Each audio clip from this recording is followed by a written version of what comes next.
हरे कृष्णा. तर 18व्या अध्यायाच्या उत्तरार्धाची आज आपण चर्चा करणार आहोत. मागच्या वेळेला आपण 18व्या अध्यायाचा पूर्वार्ध पाहिला होता.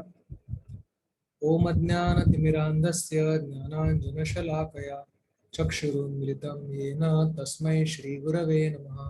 श्रीचैतन्यमनोभीष्टं स्थापितं येन भूतले स्वयं रूपः कदा मह्यं ददाति स्वपदान्तिकम्.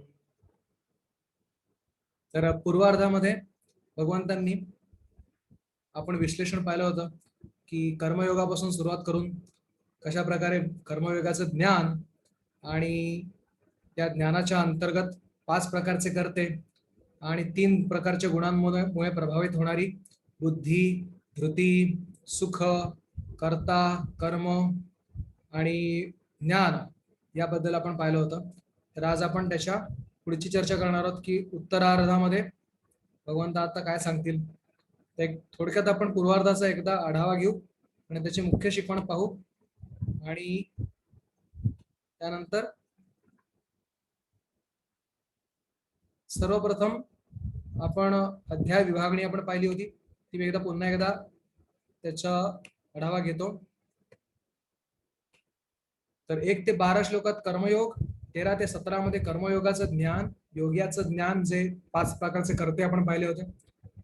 त्यानंतर 18 ते 40 मध्ये कर्मयोगाचं ज्ञान, 3 गुणांचा प्रभाव, 41 ते 48 कर्मयोगाचं भगवान श्रीकृष्णांना अर्पण. आता आपण उत्तरार्धामध्ये 49 ते 78 श्लोक आहेत. पहिले 7 श्लोक आहेत ते ज्ञान योग भक्ती सोबत केली पाहिजे, 49 ते 55. आणि त्यानंतर 56 ते 78 शुद्ध भक्ती योग याबद्दल भगवंत सांगतील. तर आपण आता पूर्वार्धाची शिकवण थोडक्यात पाहू आणि मग उत्तरार्धाकडे वळू. पूर्वार्धामध्ये भगवंतांनी सांगितलं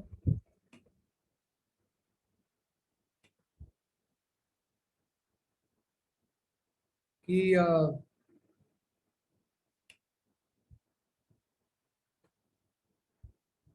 यज्ञ, दान आणि तप हे प्रत्येकाचं कर्तव्य आहे आणि ते महान व्यक्तींना सुद्धा शुद्ध करतं.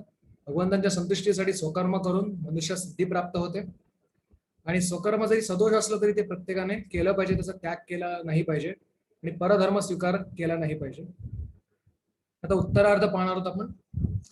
उत्तरार्धाची मुख्य शिकवण आहे सदैव श्रीकृष्णांवर मन लावले पाहिजे, श्रीकृष्णांचीच भक्ती केली पाहिजे, भगवान श्रीकृष्णांचेच यजन केले पाहिजे आणि भगवंत श्रीकृष्णांना प्रणाम केला पाहिजे आणि सर्व धर्मांचा परित्याग करून केवळ श्रीकृष्णांना शरण गेले पाहिजे. भगवान श्रीकृष्ण त्याला सर्व पापांतून मुक्त करतील आणि जिथे भगवान श्रीकृष्ण आहेत आणि जिथे त्यांचे शुद्ध भक्त अर्जुन आहेत तिथेच विजय आहे, धृती आहे, भूती आहे, लक्ष्मी आहे, राज्य आहे, सर्व काही आहे, प्रगती आहे. यत्र योगेश्वरो कृष्ण यत्र पार्थ धनुर्धरा तत्र श्री विजयो भूतीर ध्रुवा नीतीर मतीर मम. तिकडे सर्वोत्तम नीती सुद्धा आहे.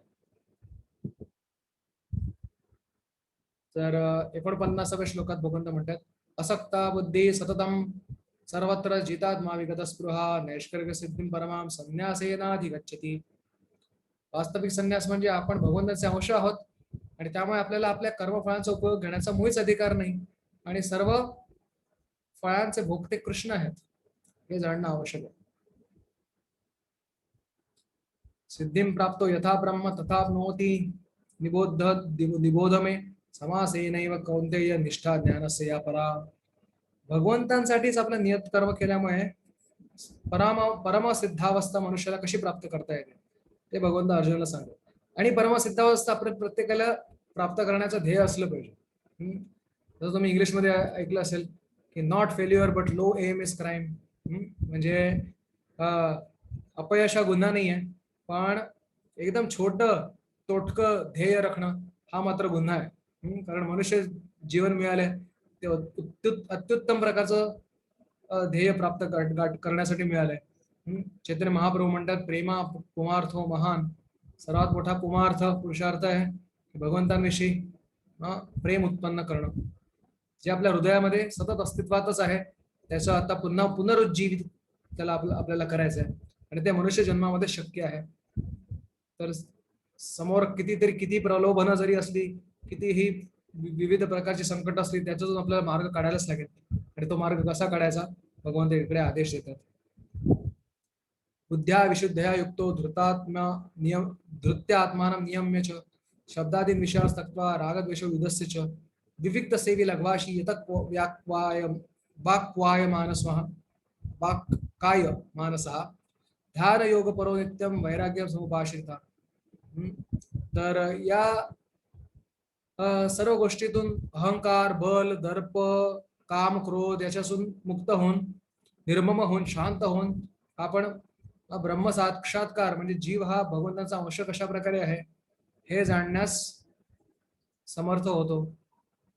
बुद्धीद्वारे पूर्ण शुद्ध होऊन निश्चयाने मनोनिग्रह करून द्वेषातून मुक्त होऊन एकांत स्थिर राहून मित आहार करून काया वाचा मन संयमित करतो, समाधिस्थ होतो, अनासक्त होतो.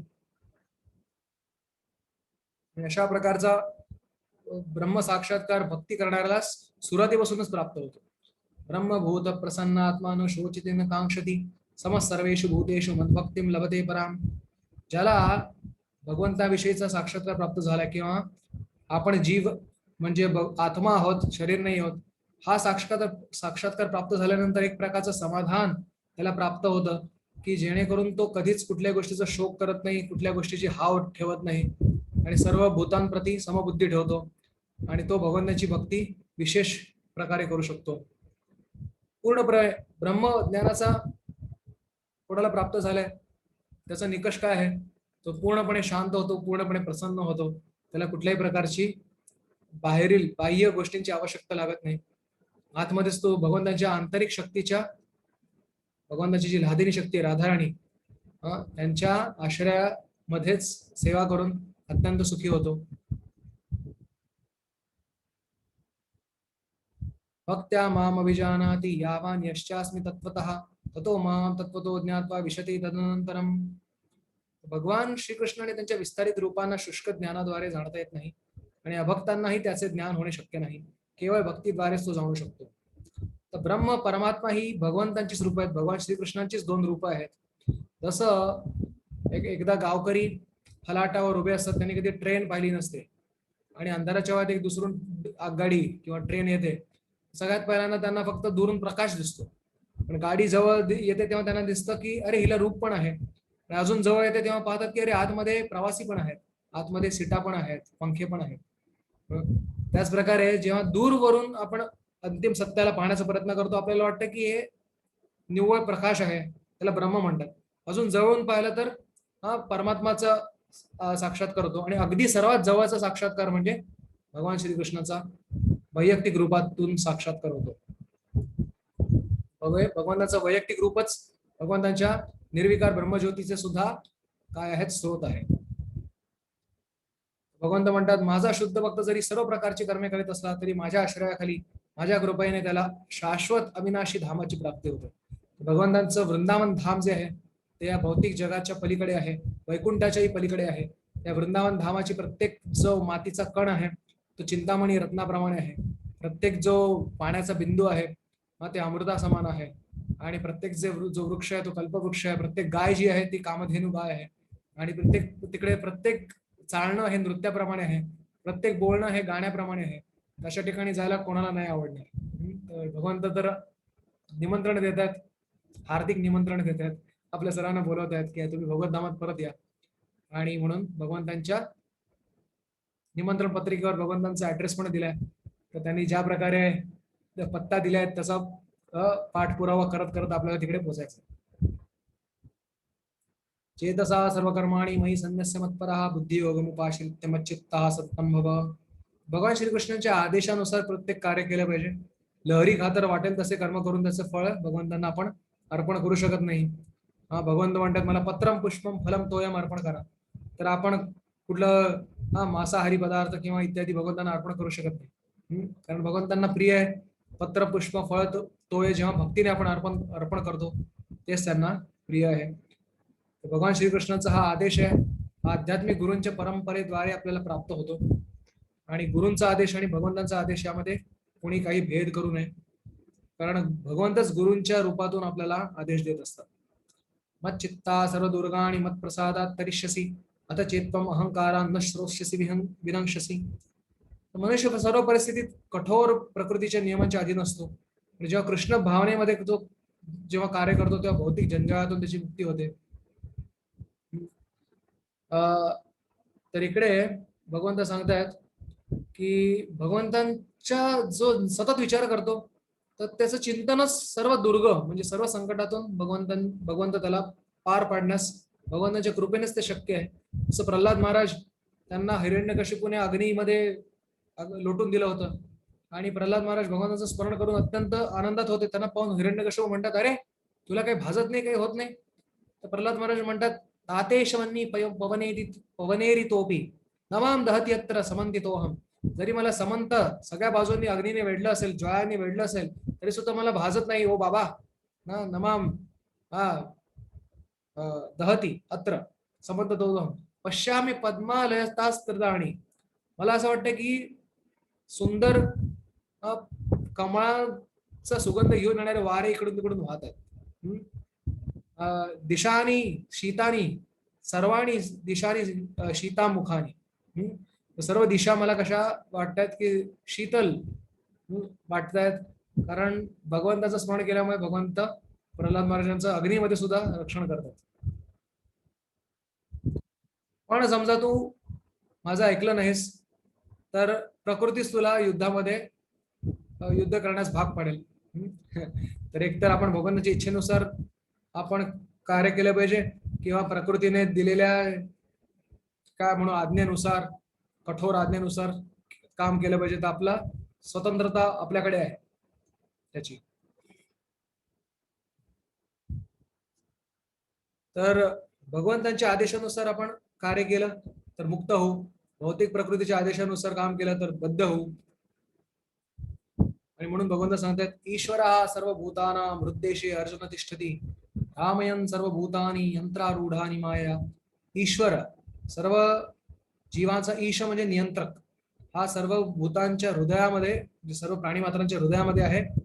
आणि त्याच्या आदेशानुसार मायादेवी जी आहे ती विविध प्रकारची शरीर आपल्याला देते.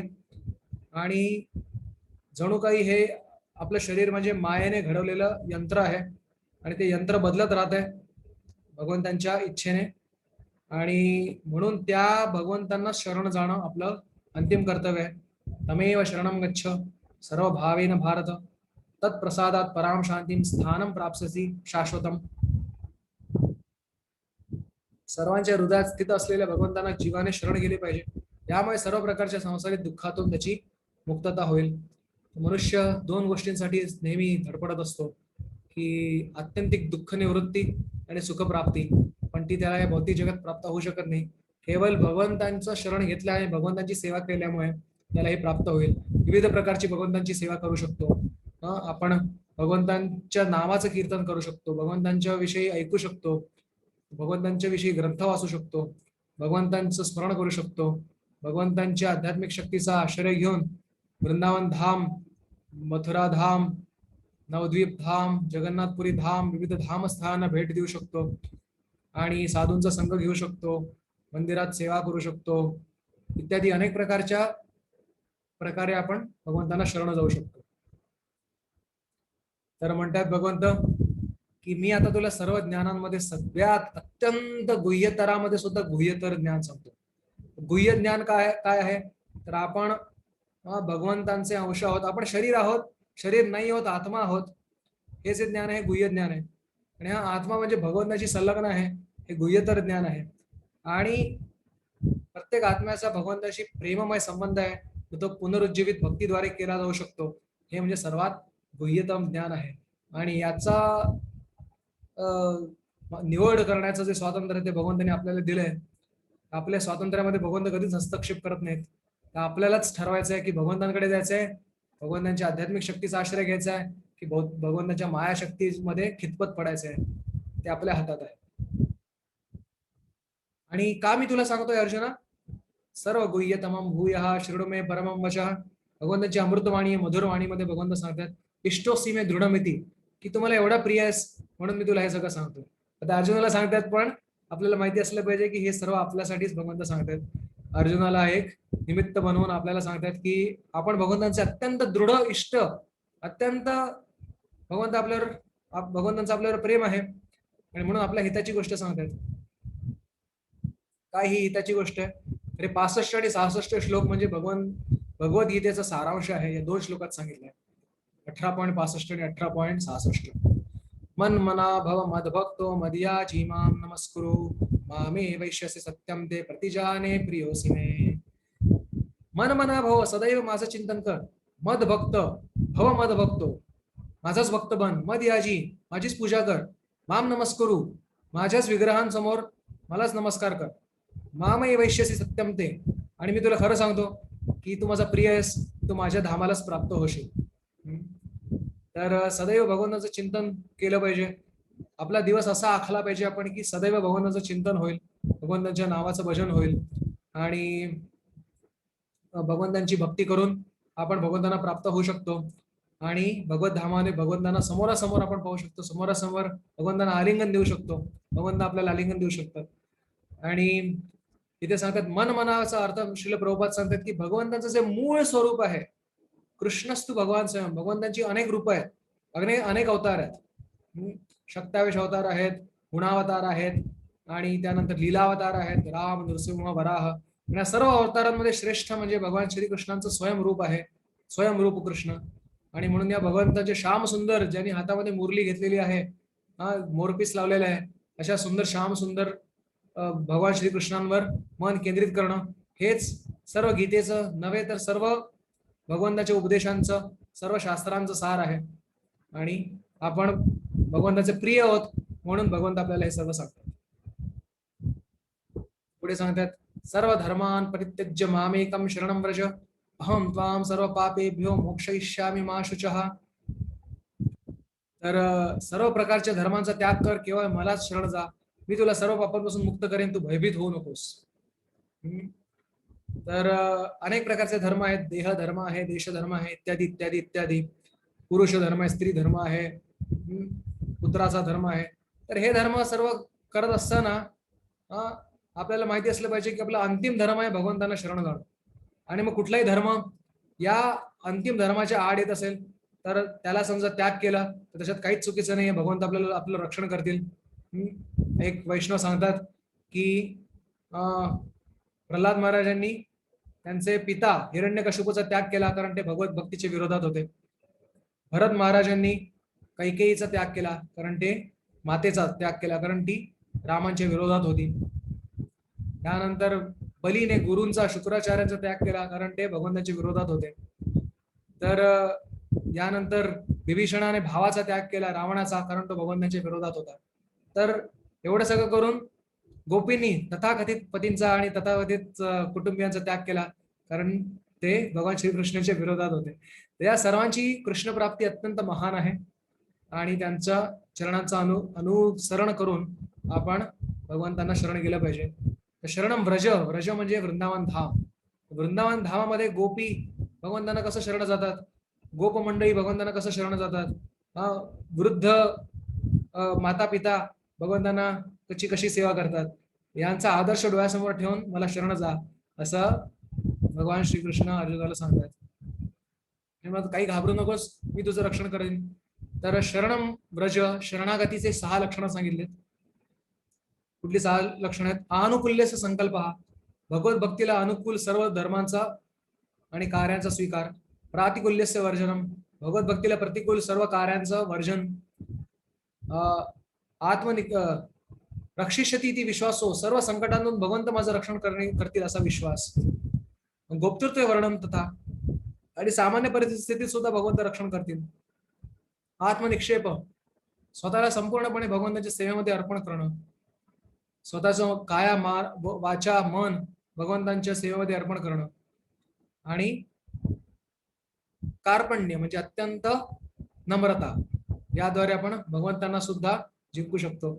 तर इकडे शरणागती, भगवंत तर आपल्याला शरण देण्यासाठी उत्सुक आहेत, पण आपण शरण जाण्यास उत्सुक आहोत का, हा प्रश्न आपण विचारला पाहिजे.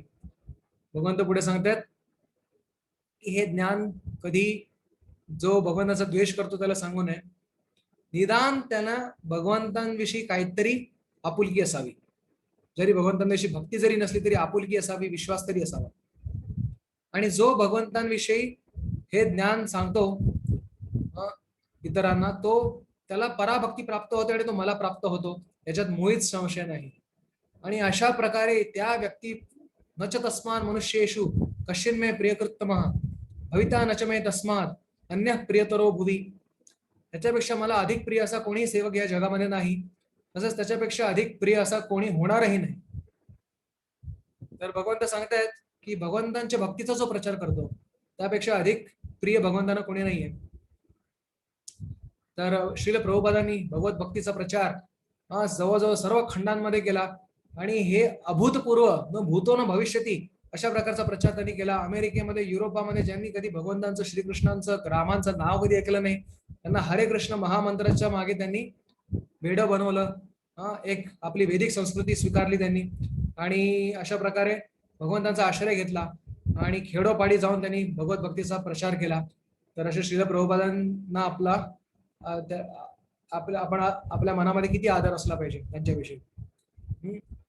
तर एक आपल्यापैकी प्रत्येक जण श्रील प्रभुपादांपासून प्रेरणा घेऊन आपापल्या परीने भगवान श्रीकृष्णांच्या भक्तीचा प्रचार करण्याचा प्रयत्न केला पाहिजे.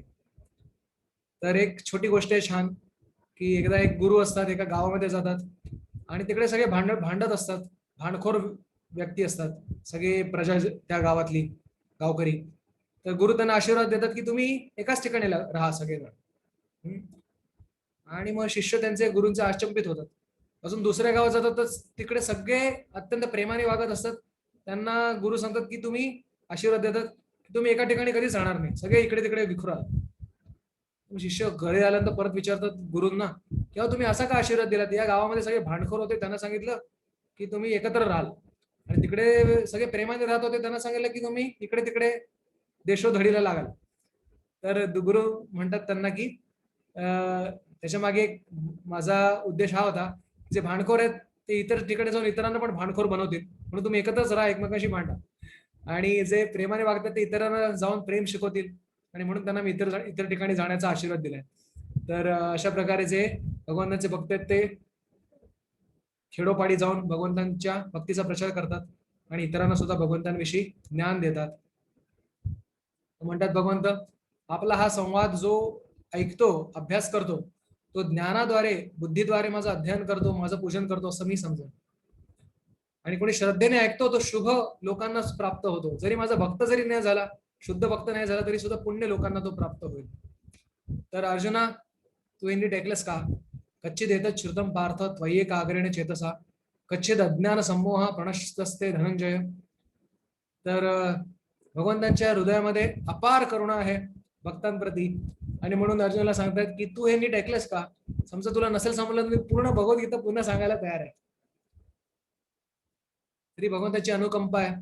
अर्जुन म्हणतात, नाही भगवंत, मला समजलं सगळं. कष्टो मोहा स्मृतिर्लब्धा तत्प्रसादान मयाच्युत स्थितोस्मी गत संदेहा करिष्ये वचनम तव. अर्जुनाचा निष्कर्ष आहे की अच्युता कृष्णा, तुझ्या दिलेल्या ज्ञानामुळे माझी स्मृती पुन्हा प्राप्त झाली. मी आता दृढ आणि संशयमुक्त झालो आहे, आणि तुमच्या आज्ञेनुसार तुम्ही जे म्हणाल ते मी आता करेन. आपण सुद्धा गीता वाचल्यानंतर आपल्याला समजली कधी म्हणू शकतो, जेव्हा आपण सुद्धा म्हणून करिष्ये वचनम तव. हवे भगवंता, कृष्णा तू जे म्हणशील ते मी आता करतो. संजय आता उपसंहार करतात की हा मी दोघांचा संवाद ऐकला कृष्ण अर्जुनाचा, अत्यंत रोमांचकारी आहे. आणि व्यासदेव म्हणजे माझ्या गुरूंच्या कृपेने तुम्हाला समजला. तर आपल्या प्रत्येक भक्तीमध्ये पुढे मार्ग जाण्यासाठी गुरूंची नितांत आवश्यकता आहे. त्यांच्या कृपेनेच आपल्याला कृष्णाविषयीचे ज्ञान प्राप्त होतं. राजन संस्कृत्य संवादम इदम अद्भुतम केशव अर्जुनयो पुण्यम हृष्यामी च मुहुर्मुहुः. माझ्या मनामध्ये एवढं हर्ष प्राप्त होतोय आणि पुन्हा पुन्हा माझे रोमांच उभे राहत आहेत या श्रीकृष्णांचा आणि अर्जुनांचा संवाद ऐकून. श्री प्रभुपाद तात्पर्यात सांगतात की जेव्हा आपण भगवंतांची भक्ती करतो, प्रत्येक क्षणी आपला आपल्याला थरारक आणि अत्यंत आनंदमय अनुभव आपल्याला याच्यातून भक्तीमध्ये नेहमी आपल्यासाठी उपलब्ध असतो. तर जो सर्वात दिव्य प्रकारचा अनुभव आहे, सर्वात आनंद, ज्याला खरा आनंद ज्याला म्हणतात, आनंदमयोभ्यासात असं वेदांतामध्ये ज्याचं वर्णन आहे, तो केवळ भगवान श्रीकृष्णाच्या भक्तीमध्येच आपल्याला प्राप्त होऊ शकतो. आणि भगवंताचं रूप पाहून मला अधिक विस्मय होतोय. आणि पुढे म्हणतात की यत्र योगेश्वरा कृष्ण यत्र पार्थ धनुर्धरा तत्र श्री विजयो भूतीर ध्रुवा नीतीर मतीर मम. जिकडे भगवान श्रीकृष्ण आहेत, जिकडे अर्जुन आहेत, तिकडेच विजय आहे. तर श्रील प्रभुपाद तात्पर्यात सांगतात की आपण सर्व भगवंतांचे अंश आहोत. भगवंतांच्या आनंद शक्तीचे, आल्हादिनी शक्तीचे अंश असल्यामुळे भगवंतांच्या आनंद शक्तीचा आश्रय घेऊन भगवंतांना आनंद देण्याचा आपला मूळ स्वभाव आहे, तो आपल्याला जागृत केला पाहिजे. मूळ स्वरूप आपलं हे जीवेर स्वरूप आहे कृष्णेर नित्य दास, कृष्णेर तटस्था शक्ती भेदा भेद प्रकाश. तर जेव्हा भगवंतांची जी आध्यात्मिक लादिनी शक्ती आहे श्रीमती राधाराणी, तर श्री राधाराणी भगवान श्रीकृष्णांना अत्यधिक दिव्य आनंद प्रदान करत असतात. आणि आपण त्यांचे अंश असल्या कारणामुळे आपण त्यांच्या आश्रयाखाली भगवंतांना जेव्हा दिव्य आनंद भक्तीद्वारे देतो, तेव्हा आपल्या जीवनाची इति कर्तव्यता होते आणि आपलं मनुष्य जीवन सफळ होतं. हरे कृष्ण. तर याचे मुख्य शिकवण पुन्हा एकदा पाहू आपण की मन मना भाव मद्भक्तो मद्याजी माम नमस्करू मामे वैश्यसे सत्यम ते प्रतिजाने प्रियोसी मे. भगवान श्रीकृष्णांवरच मन लावलं पाहिजे, त्यांचीच भक्ती केली पाहिजे, त्यांचीच पूजा केली पाहिजे, त्यांनाच प्रणाम केला पाहिजे आणि सर्व धर्माचा त्याग करून श्रीकृष्णांना शरण गेले पाहिजे. जिथे कृष्ण आहेत, तिथे शुद्ध भक्त अर्जुन आहेत, तिथेच विजय आहे. तर अशा प्रकारे गीतेच्या या महान शिकवणीचा आपण एक सारांश रूपाने आपण पाहिला. तर आपण अधिक माहितीसाठी श्रील प्रभुपादांची भगवद्गीता जशी आहे तशी वाचू शकता. श्रील विश्वनाथ चक्रवर्ती ठाकूर यांची टीका आहे, बलदेव विद्याभूषण यांची टीका आहे, ती वाचू शकता आणि गीतेचा अधिकाधिक तुम्ही अर्थ समजून भगवंतांविषयी आपली भक्ती दृढ करू शकता आणि अशा प्रकारे आपण आपलं आयुष्य सफल करू शकतो. तर खूप खूप धन्यवाद. हरे कृष्ण. श्रील प्रभुपाद की जय. श्री नित्यानंद प्रभु की जय. श्री गौरांग महाप्रभु की जय. श्री श्री राधा श्याम सुंदर श्री वृंदावन धाम की जय. हरे कृष्ण.